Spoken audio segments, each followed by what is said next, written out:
Počkej, je to křehký. No. Ale já nevidím, jestli něco vůbec vidím.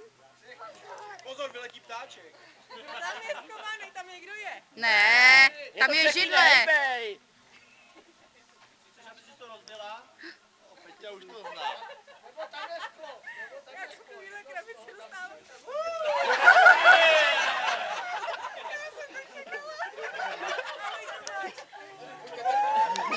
Tady máš přerostlý mimino, jo? Ještě jednou. Peťánku, tady taky. Peti, tady taky.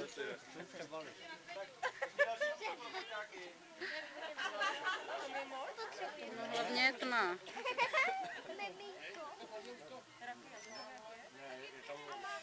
Já vůbec nevím, jestli to půjde, ty.